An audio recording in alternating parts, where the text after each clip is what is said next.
High বন্ধুরা, welcome to nursing success hub.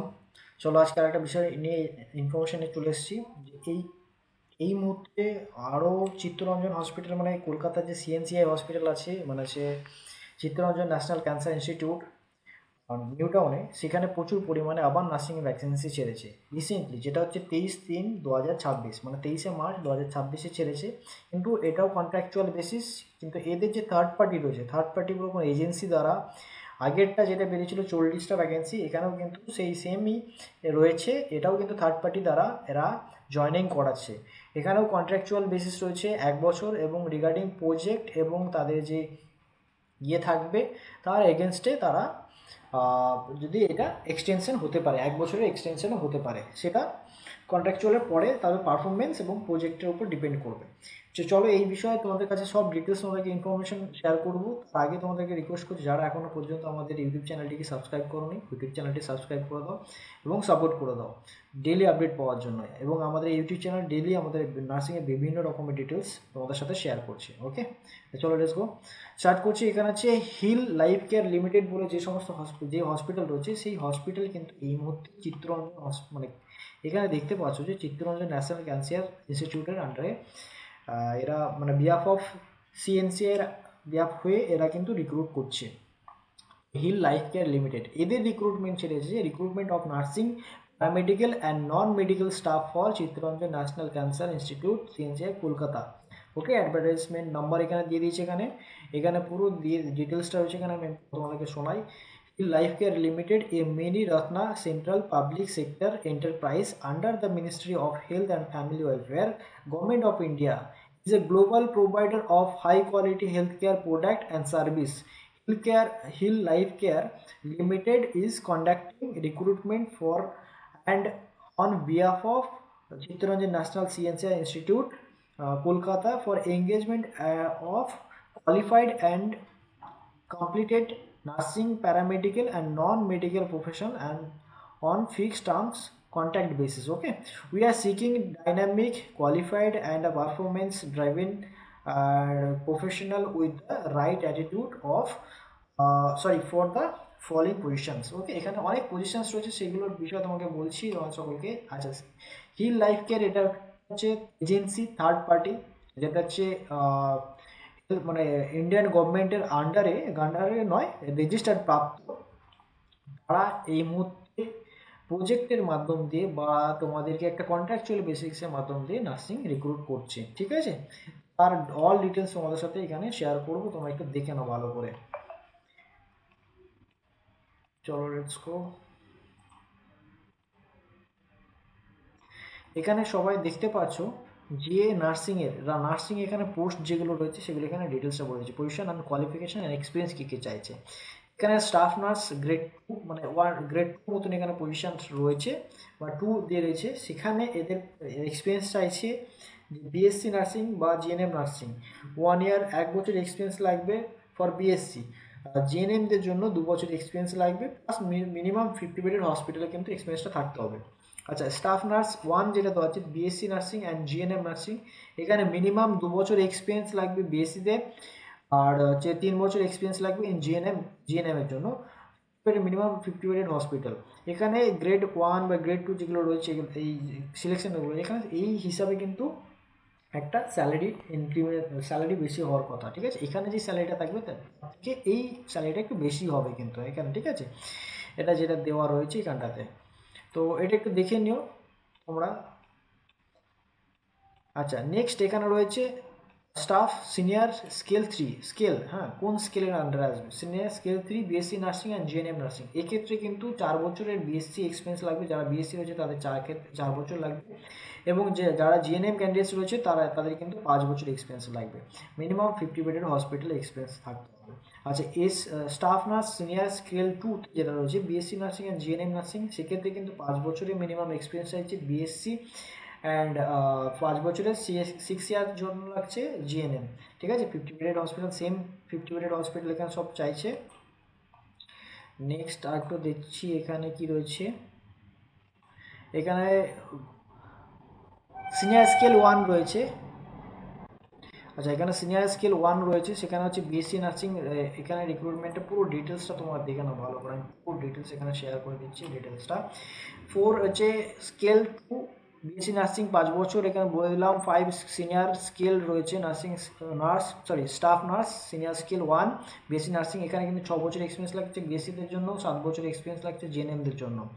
Staff nurse critical কেয়ারের জন্য 3 মানে স্কেল 3 স্কেলে রয়েছে 6 বছরের সিক্স মান্থের ICU experience for BSc candidate, minimum 6 মান্থের জন্য। ওকে, আর যদি 1 বছর থাকে 1 বছর জিএনএমদের জন্য লাগবে, কিন্তু মিনিমাম জিএনএমদের জন্য 1 বছর, তাও কিন্তু এটা আইসিইউ ক্রাইটেরিয়া রয়েছে। স্টাফ নার্স ক্রিটিক্যাল কেয়ার রয়েছে 2, মানে যে স্কেলে রয়েছে বিএসসি নার্সিং এবং GNM nursing, 1 year experience ICU experience লাগবে, ঠিক আছে। Staff nurse critical care BSc nursing and GNM nursing 2 year ICU experience লাগবে, 2 বছর, ঠিক আছে। ইনফেকশন কন্ট্রোল নার্স, যে সমস্ত ক্যান্ডিডেটসরা ইনফেকশন কন্ট্রোলের জন্য যেতে চাইছো, তারা এখানে BSc nursing minimum 2 year experience in NABH accredited hospital as ICN, ঠিক আছে। এবার ইনফেকশন কন্ট্রোল নার্স যারা রয়েছে স্কেল 1-এ BSc nursing minimum 3 year experience রাখবে ইন এনএবিএইচ অ্যাক্রেডিটেড হসপিটালে, এবং আইসিএন পোস্টে কিন্তু তাদের থাকতে হবে অ্যাজ এ 3 বছর, ঠিক আছে। আচ্ছা, এখানে রয়েছে সিনিয়র নার্সিং স্টাফ স্কেলে বিএসসি নার্সিং ও GNM nursing, 7 years for BSc nursing and 8 years for GNM nursing, 50 bed hospital minimum experience. এবং 2 এখানে রয়েছে কিন্তু এখানে স্টাফ নার্স 1 স্কেল রয়েছে বিএসসি নার্সিং এবং GNM nursing, 8 year for BSc আর 10 year for GNM in 50 bedded hospital. OT টেকনিশিয়ানদের জন্য এটা আমি এত দূরে যাচ্ছি না, আমাদের শুধুমাত্র নার্সিং ক্যান্ডিডেটসের ডিটেলসটা দরকার ছিল, এখানে আমরা কিন্তু অল ডিটেলসটা এখানে পেয়ে গেছি। 1 থেকে 12টা স্কিলের আন্ডারে কিন্তু এরা এখানে ভ্যাকেন্সি ছাড়ছে, তো সবাই এখানে অ্যাপ্লাই করতে পারে যাদের কাছে যারা ইনফেকশন কন্ট্রোলে রয়েছে, যারা একটু বেশি সিনিয়র রয়েছে তারাও থাকতে পারে, এবং যারা অ্যাজ এ 1 বছর এক্সপিরিয়েন্স রয়েছে তারাও, এবং যদি কেউ আইসিইউ 6 মান্থে থাকে সেক্ষেত্রে তারাও অ্যাপ্লাই করতে পারবে, এখানে কোনো সমস্যা নেই। আচ্ছা, নেক্সট আমি এখানে পয়েন্টে চলে আসছি। একটা লেটেস্ট ইনফরমেশন খুব রিসেন্টলি বেরিয়েছে, কবে লাস্ট ডেট রয়েছে তার ডিটেলসগুলো নিয়ে আমি তোমাদের সাথে চলে আসছি, ঠিক আছে। এত কিছু ডিটেলসে যাচ্ছেন, এখানে আদার্স স্পোর্টসদের জন্য এই ডিটেলসগুলো রয়েছে, তো সেক্ষেত্রে আদার্স স্পোর্টস যেগুলো রয়েছে সেগুলো আমি দেখতে চাইছি না এখানটাতে। ওকে, তো এখানে যেটা রয়েছে, all qualifications must be obtained from Indian universities institutes recognised and registered with relevant statutory authorities in India. Okay, এখানে যেটা বলা হয়েছে যে কোনো ইন্ডিয়ান ইনস্টিটিউট, মানে ওয়েস্ট ইন্ডিয়ার আন্ডারে যে কোনো রেজিস্টার্ড ইউনিভার্সিটি বা ইনস্টিটিউটসের মধ্যে থেকে পাস করা এবং কোয়ালিফিকেশন বলতে কোয়ালিফাইড হওয়া উচিত, মানে পাস করা দরকার। লোকেশন এখানে যেটা রয়েছে সেটা হচ্ছে Chittaranjan national cancer institute, Kolkata and new town campus, মানে নিউটাউনের যে ক্যাম্পাসটা রয়েছে এখানে সকলে জানে, নিউটাউনের ক্যাম্পাস নিয়ার অফ বিশ্ব বাংলা গেট, তো সেক্ষেত্রে সেই ক্যাম্পাসের ক্ষেত্রে কিন্তু এটা ভ্যাকেন্সিটা ছেড়েছে। ওকে, পিরিয়ড অফ এঙ্গেজমেন্ট এখানে রয়েছে, the engagement shall be on fixed term contract basis for a period of 1 year, ঠিক আছে, for the date of joining which may be extended, এটা মে বি এক্সটেন্ডেড হতে পারে based on project requirement and the satisfactory performance. যদি এখানে requirement হয় তাদের প্রজেক্টের ক্ষেত্রে, সেক্ষেত্রে তোমরা কিন্তু এটা এক্সপিরিয়েন্স বাড়তে পারে রিকোয়ারমেন্টে, ঠিক আছে। সিলেকশন প্রসিডিওর কী কী রয়েছে, application will be scrutinized and shortlisted candidates will be called for interview. The interview will be conducted by CNCI. The institutes reserves the right. ওকে, এখানে যেটা বলা হয়েছে যে অর্গানাইজেশন নিজেরাই ইন্টারভিউ কন্ডাক্ট করবে, আর এটা কিন্তু শর্টলিস্টেড আগে হবে তাদের রেজাল্ট এবং অল ডিটেলস বেসিসে, আগেরটার মতনই, কিন্তু এখানে আগে এক্সাম হয়েছিল আগেরটাতে, কিন্তু এক্ষেত্রে মানে এক্সাম হবে না, ডাইরেক্টলি ইন্টারভিউ হবে এবং তারপরে জয়েনিং হয়ে যাবে, ঠিক আছে। চলো নেক্সট আর কি কি রয়েছে ক্রাইটেরিয়াতে আমি দেখে নিচ্ছি আমরা।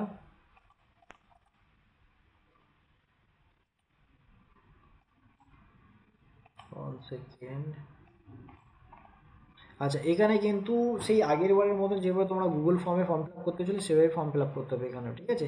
এখানে হচ্ছে to restricted the number of candidates to be called for interview, মানে কিছু রেস্ট্রিক্টেড নাম্বার থাকবে, সবাই কিন্তু থাকবে না, মানে শর্ট লিস্টের যেগুলো যারা হবে তারা। এজ লিমিট কিন্তু 40 ইয়ার্স পর্যন্ত এখানে এজ লিমিট করা আছে, ঠিক আছে। Instruction for applying through the Google form, এখানে candidate shall apply through the Google form using the link click here to apply. এখানে যে সমস্ত গুগল লিঙ্ক রয়েছে একটা, এই লিঙ্কের মাধ্যম দিয়ে এখানে তোমরা অ্যাপ্লাই করতে পারবে। কীভাবে অ্যাপ্লাই করতে হবে, ঠিক আছে।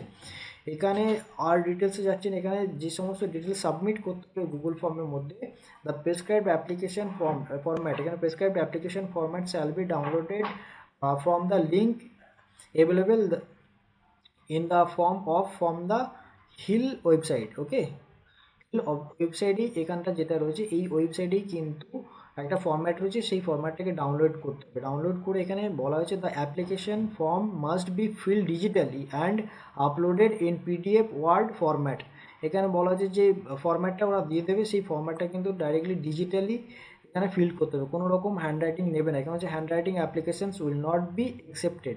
এখানে যে সমস্ত হ্যান্ড রাইটিংয়ে অ্যাপ্লিকেশন করবে সেই হ্যান্ড রাইটিং কিন্তু রিজেক্ট করে দেওয়া হবে, ঠিক আছে। এখানে পিডিএফ ফরম্যাট বা ওয়ার্ড ফরম্যাটে সেটা কিন্তু আপলোড করতে হবে।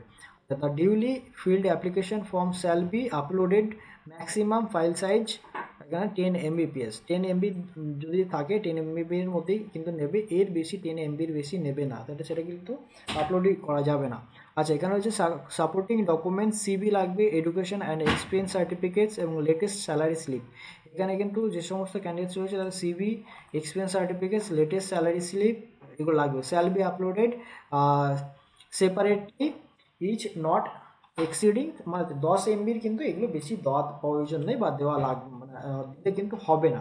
Candidates must be ensuring selection of the correct post of the position form. আচ্ছা, ফর্মে কিন্তু এখানে কিন্তু মাস্ট তোমরা কিন্তু সিলেক্ট করবে, ঠিকঠাকভাবে সিলেক্ট করবে কোন পজিশনের জন্য তোমরা চাইছো। এখানে কিন্তু অনেকগুলো পজিশনস রয়েছে, এখানে আমি দেখালাম যে কোন scale, senior nurse scale 1, senior nurse scale 2, বা এমনি staff nurse scale 1, staff nurse scale 2, বা আইসিইউ নার্স স্কেল 1, 2 এরকম 3 এরকম করা রয়েছে।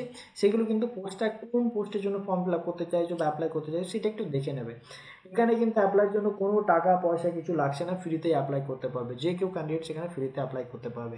ওকে, application submitted after the prescribed date and uh time will be summarily rejected. এখানে যে সমস্ত ক্যান্ডিডেটসরা যেই ডেটটা মেনশন করা আছে যে 29 তারিখে, মাসের কিন্তু 29 তারিখে লাস্ট ডেট, আমি তোমাদেরকে বলে দিই যে লাস্ট ডেট কবে রয়েছে। এখানে কিন্তু লাস্ট ডেট রয়েছে, last date of the appointment letter, এখানে সরি অ্যাপ্লিকেশন লেটার 29শে মার্চ টিল 5টা পর্যন্ত। 5টার পরে আর কোনো রকম কিন্তু তোমরা ফর্ম ফিল আপ করতে পারবে না। এর মধ্যে এরপরে যদি কেউ ফর্ম ফিল আপ করে থাকে তাহলে কিন্তু সেক্ষেত্রে ফর্ম ক্যান্সেল হয়ে যাবে। ওকে, এখানে জেনারেল কন্ডিশনস রয়েছে, এগুলো এত সব আমি এখানে আর ডিটেলস করতে চাচ্ছি না, তাও বলে দিচ্ছি। Candidates must ensuring that they fulfil all eligibility criteria as on the cut off date, মানে যে ডেটের মধ্যে ফুলফিল অল ক্রাইটেরিয়া কিন্তু কমপ্লিট করতে হবে। মানে কেউ যদি ধরো এখন রানিং স্টুডেন্টস রয়েছে, কেউ পড়াশোনা করছে, তারা কিন্তু পরে অ্যাপ্লাই করতে পারবেন, তারা কিন্তু অ্যাপ্লাই করতে পারে না। অল ডিটেলস কিন্তু A to Z ক্লিয়ারলিভাবে এরা পুরো মেনশন করে দিচ্ছে এগুলোতে। হ্যাঁ, applications not in the prescribed format shall be rejected and no correspondence will be entertained. মানে এখানে কোনো রকম পরবর্তী সময়ে যদি কেউ প্রেসক্রাইব যে ফরম্যাট দেওয়া আছে, ফরম্যাটটা যদি ঠিকঠাক ফুলফিল না করে তাহলে এবং তার জন্য কিন্তু কোনো রকম এন্টারটেইন তারা করবে না, সেটা ভালো করে দেখে নেবে। Job title and reference code must be clearly indicate in the application form. Application ফর্মে কিন্তু জব টাইটেলটা কিন্তু মাস্ট এবং রেফারেন্স কোড যেটা রয়েছে সেটা কিন্তু ভালো করে তোমরা দিয়ে দেবে, কারণ নাহলে কিন্তু সমস্যা হবে, কিন্তু অনেকগুলো পোস্টের জন্য রয়েছে যেহেতু, সেক্ষেত্রে সমস্যা হতে পারে। আচ্ছা, all details furnished okay in the application will be verified with original documents at the time of interview। Full original documents কিন্তু ইন্টারভিউয়ের সময় যখন ডাকবে সেখানে নিয়ে যেতে হবে। In case of any discrepancy the candidature shall be cancelled at any stage, যে কোনো স্টেজে তারা কিন্তু ক্যান্ডিডেট ক্যান্সেল করে দেবে যদি কোনো ডিসক্রিপেন্সি থাকে। Okay, only Indian nationals are eligible to apply, মানে যদি যে কোনো ইন্ডিয়ান ন্যাশনালস যে কোনো স্টেট থেকে তারা কিন্তু অ্যাপ্লাই করতে পারবে, এখানে কিন্তু কোনো রেস্ট্রিকশনস নেই, মানে ইন্ডিয়ার বাইরে কিন্তু পারবে না, ইন্ডিয়ার মধ্যে ইন্ডিয়ান সিটিজেন হতে হবে। আচ্ছা, রিজার্ভেশন অ্যান্ড এজ রিল্যাক্সেশনের জন্য কিন্তু এসসি, এসটি এবং ওবিসি এবং পিডব্লিউডি ক্যান্ডিডেটসদের জন্য যে এজ রিল্যাক্সেশনসটা রয়েছে সেটা গভর্নমেন্ট রুলস অনুযায়ী কিন্তু রিল্যাক্সেশন পাবে। কেউ যদি 5 বছর 3 বছর থাকে সেক্ষেত্রে কিন্তু তারা সেটা পাবে। SC ST candidates must produce caste certificate.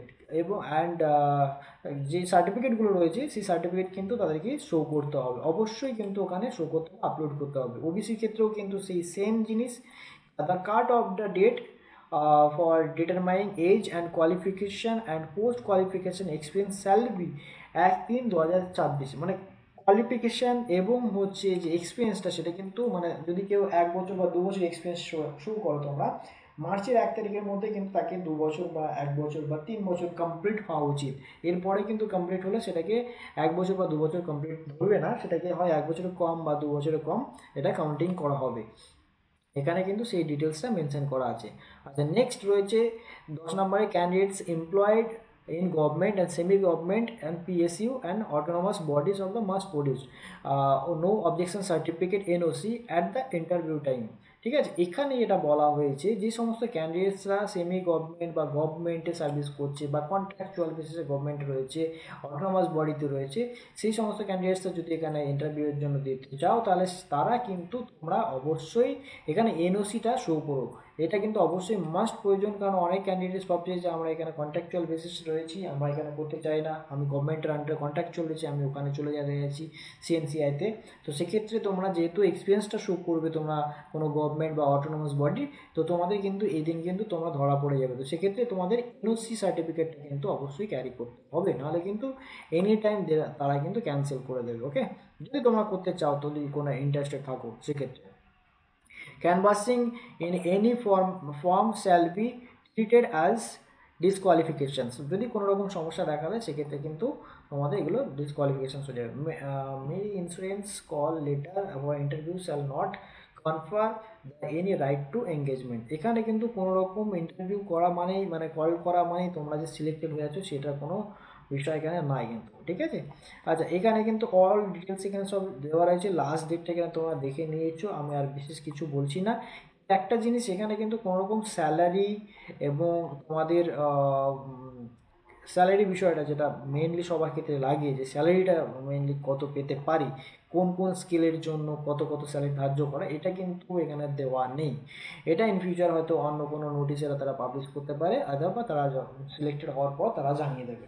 ওকে, আজকে এই ইনফরমেশনটি এটুকুই, কিন্তু পরের একটা ভিডিও আমি বানাচ্ছি খুব তাড়াতাড়ি, যেই ভিডিওতে তোমাদের দেওয়া যাবে যে তোমরা কিভাবে তোমরা অ্যাপ্লাই করবে ফর্মটা। তো এই আমার নেক্সট ভিডিওটা দেখার জন্য তোমার ভিডিওটাকে একটু ফিল করো, যারা মানে ফলো করো যে কীভাবে তোমরা ফর্মটাকে ফিল আপ করবে। ইজি ফর্ম ফিল আপের ব্যাপার রয়েছে, তোমাদের পরের ভিডিওটা থেকে দেখিয়ে দেবো। ওকে, এবং ফর্ম ফিল আপের সাথে সাথে তোমাদের লিঙ্কটাও শেয়ার করে দেবো।